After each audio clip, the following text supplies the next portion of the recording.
Alors, il s'agit d'histoire. Et quand on parle d'histoire, il y a un piège. Évidemment, c'est le fameux « c'était mieux avant ».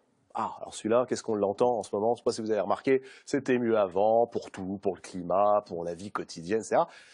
Heureusement, voici un petit livre. Oui. 3 chiffres On pour fait pas la vous concurrence. présenter Michel Serres. 75 livres, 87 ans et une conviction. Celle que c'est une conviction. Oui. C'était pas mieux avant. Non, c'est-à-dire mon livre essaie de comparer, disons, l'état actuel des choses avec celui que j'ai connu, disons, dans ma jeunesse. Et par conséquent, quand on dit c'était mieux avant, ça tombe bien, j'y étais. Et je peux en parler. Et par exemple, je ne sais pas, prenons un exemple au hasard, on était gouverné par Franco, Mussolini, Hitler, Staline, Mao Tse-tung, etc. Rien que des braves gens. Rien que des braves gens qui ont réussi à faire 45 millions de morts à la Seconde Guerre mondiale, etc. Nous n'avons pas ça. Écoutez, donc, par conséquent, il n'y a vraiment pas photo entre les deux États du monde. Nous n'avons plus cela, non. On a autre chose qui parfois est dérivé de ces conducateurs, Führer, Duce. Exactement. Je n'ai pas dit, cher ami, que le monde était bon. Si j'avais dit que le monde était bon, on m'aurait traité de naïf et de stupide, bien sûr. Je ne suis pas tout à fait naïf pour ne pas penser qu'il y a aujourd'hui des attentats, des morts, des victimes, etc.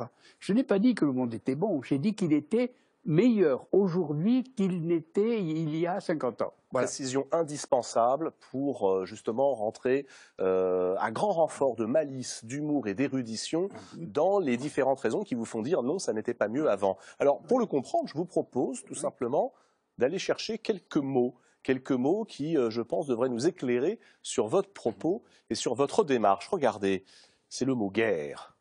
La guerre, écrivez-vous, c'était hier, c'était avant, et évidemment, ce n'était pas mieux avant. C'est-à-dire qu'il faut dire que, de façon autobiographique, si vous voulez, je suis né de telle sorte que je suis dans le sud-ouest, et par conséquent, pour moi, mon premier souvenir, c'est la guerre d'Espagne.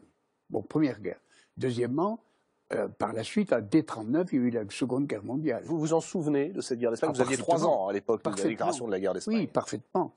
Tout simplement parce qu'arrivaient des réfugiés, et ils étaient ou blancs ou rouges, et racontaient les mêmes horreurs, vous voyez. Bon.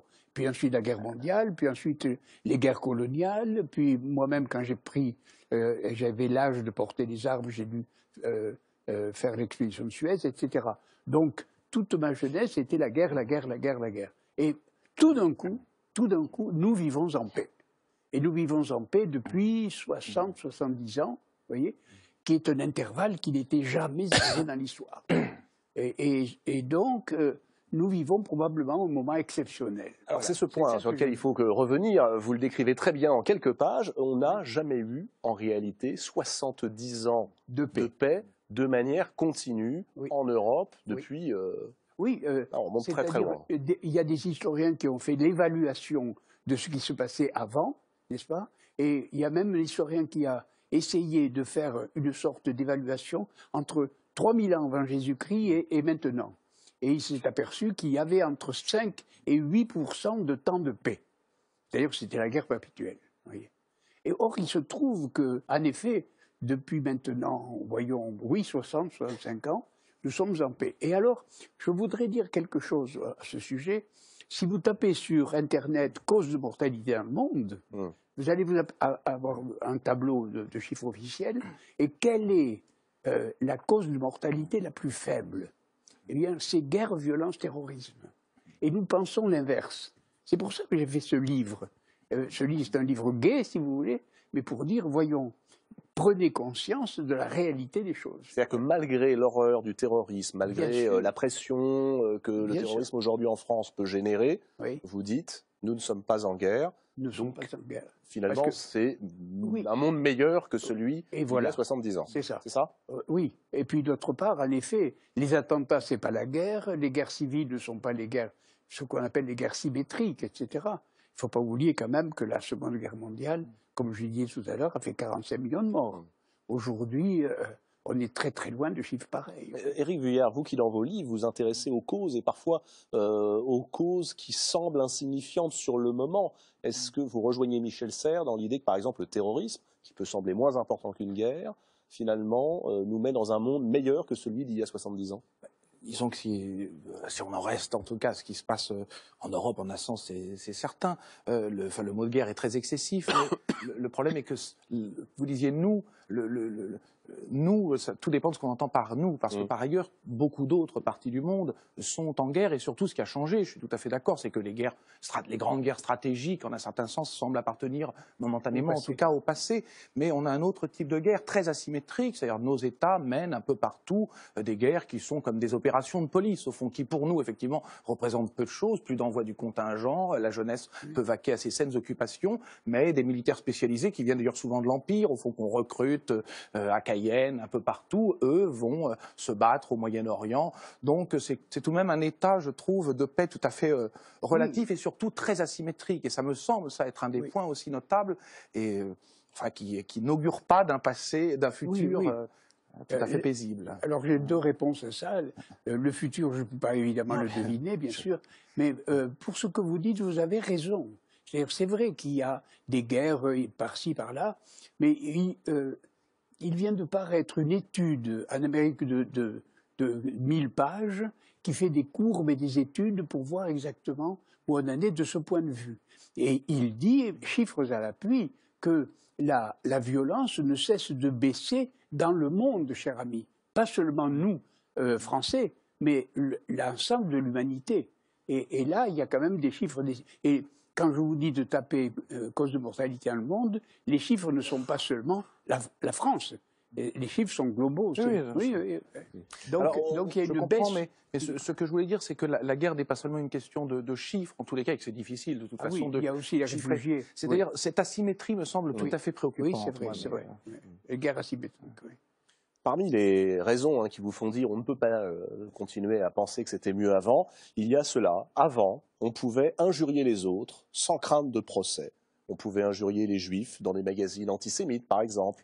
On pouvait injurier les noirs, les immigrés. On pouvait injurier les femmes sans risque de procès. Est-ce que, justement, ce qui s'est passé au cours des 70 dernières années est une forme de progrès ? Je le crois parce qu'aujourd'hui, il y a vraiment une sorte de reconnaissance respectueuse d'à peu près toutes les minorités. Que les minorités soient homosexuelles, qu'elles soient n'importe quoi d'autre, il y a quand même aujourd'hui une sorte d'apaisement sur les. Je lisais récemment Le Rire de Bergson. Bergson, qui est quand même le grand philosophe, etc. Mais il disait, à un moment, il y a des choses ridicules, par exemple les nègres. Et ça date de combien de temps? Ça date des années 35, 36, vous voyez. Mais c'est impossible à dire aujourd'hui. Vous voyez ce que je veux dire? Par conséquent, les minorités aujourd'hui ont, d'une certaine manière, une sorte de vie bien meilleure que celle qu'on leur faisait jadis. Voilà. Autre preuve que c'était pas mieux avant, écrivez-vous, le traitement des maladies, la découverte des antibiotiques, on mourait, écrivez-vous, avant 40 ou 50 ans. Alors c'est vrai que ça a privé l'humanité d'œuvres littéraires notamment, encore plus fréquentes, plus conséquentes. Prenons par exemple quelques grands morts très jeunes. Regardez, Guy de Maupassant, 42 ans, mort de la syphilis. La vérole, oui, le syphilis. Oui. Eh bien, je crois... Baudelaire. Oui. 46 ans, je crois. Oui, c'est ça. Et Schubert et Mozart, 30 ans. Oui. Mais regardez, par exemple, Kafka, mort à 40 ans de la tuberculose. Et ce que je dis dans le livre, c'est que l'espérance de vie n'a cessé de croître récemment pour atteindre aujourd'hui des sommets jamais arrivés. C'est-à-dire l'espérance de vie de nos compagnes féminines, c'est de 84 ans. Nous, les mâles, c'est 79, 80. Vous voyez, je ne serais pas là avant. Oui. Vous m'avez l'air en très bonne forme, mais est-ce que c'est une bonne nouvelle, vivre plus longtemps, si on ne peut pas vivre mieux, si on ne peut pas vivre de façon meilleure? Est-ce une bonne nouvelle? Alors, voilà. Je pense en effet que les progrès ne sont pas tous positifs. Je veux dire que chaque progrès a un coût. Il faut payer quelque chose quand un progrès arrive. Et il est vrai que l'augmentation de l'espérance de vie a eu plusieurs inconvénients. Par exemple, la hausse extraordinaire de la démographie mondiale. Vous savez, quand je suis né, avant, on était... À l'époque, comme disaient les jeunes. Oui, on était moins de 2 milliards sur la Terre.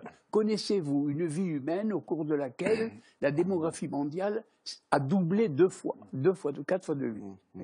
Et donc, la démographie a suivi, si vous voulez, l'augmentation de l'espérance de vie. Alors, et d'autre part, il est vrai que parmi les vieillards dont je suis, il y a 20% de malades très graves, bien entendu. Et c'est aussi le coût du progrès. Il y a un progrès réel du point de vue médical, même du point de vue de la douleur. Moi, j'ai été opéré plusieurs fois sans anesthésie quand j'étais petit. Mais ça ne serait pas possible aujourd'hui. Vous racontez la mort d'une tante quelques mois seulement avant l'arrivée et l'invention de la pénicilline. Oui. Elle est morte d'une méningite à telle date, dans les années 50, et le médecin m'arrête dans la rue quelques jours après, et il me dit, si ta tante avait été malade maintenant, elle serait guérie en 8 jours de pénicilline. Donc la pénicilline a tout d'un coup... On pense aujourd'hui qu'un médecin qui rencontrerait des malades avant les années 39, si vous voulez, rencontrait 4 syphilitiques, 4 tuberculeux et 2 autres. Après la guerre, il n'y avait plus que les 2 autres. C'est-à-dire que la pénicilline avait, d'une certaine manière, arrêté les maladies infectieuses, ce qui était une cause de mortalité gigantesque. Donc, du point de vue de la santé, là, il y a quelque chose de vraiment nouveau qui est arrivé. Alors, il y a ce avec quoi vous parlez avec beaucoup de certitude, et vous êtes très convaincant. Et puis, de temps en temps, quand même, vous vous posez des questions, vous nous posez des questions. J'ai resté du côté de la démographie et de l'âge. Oui, bien sûr. Avant, écrivez-vous, on mourrait plus jeune. Bon, ça veut donc dire, si on vous suit bien, qu'au moment du mariage, on ne se jurait fidélité que pourquoi? Je sais pas, 5, 10 ans. Même aujourd'hui, 3, 4 quelquefois. C'est plutôt pour 50, 60, 64 ans. C'est une bonne nouvelle ou pas? C'est l'exemple que je prends. L'influence de l'augmentation de l'espérance de vie a eu 2 conséquences. Celle du mariage, on se jurait fidélité pour 4 ans, maintenant pour 65 ans, c'est pas le même mariage. C'est le même mot, d'accord, mais c'est pas la même chose. Et d'autre part, il y a un autre inconvénient aussi. C'est que quand un homme de mon âge meurt, son héritage passe à ses enfants. Et ses enfants sont tous à la retraite. Vous voyez? C'est-à-dire que la passation des biens et de l'héritage rentre exactement dans une sorte de passage de génération improductive. Et les enfants sont exclus, en effet, de cet héritage. Mais qu'est-ce que ça va nous donner? Parce que ça, évidemment, vous arrivez à une conclusion qui est, nous avons un monde de petites poussettes. Vous dites, d'un côté, il y a grand-papa Ronchon, de l'autre, il y a les petites poussettes. On a quoi? 3, 4 milliards de petites poussettes aujourd'hui qui sont sur leur téléphone portable et qui mettent leur vie dans leur téléphone portable. Quel monde cela nous prépare-t-il? Alors, je ne peux pas répondre tout à fait parce que je ne suis pas Madame Soleil. Et en même temps, c'est la question qui se pose en lisant votre livre, absolument, que vous posez vous-même. Oui, c'est-à-dire l'évolution des nouvelles technologies peut être en partie prévue. C'est-à-dire, en effet, les métiers vont se transformer, certainement, et ils ont commencé à se transformer, et il est possible qu'un jour, on vive dans une société qui se pose des problèmes sur l'existence même du travail. Et là, ça pose un problème vraiment redoutable.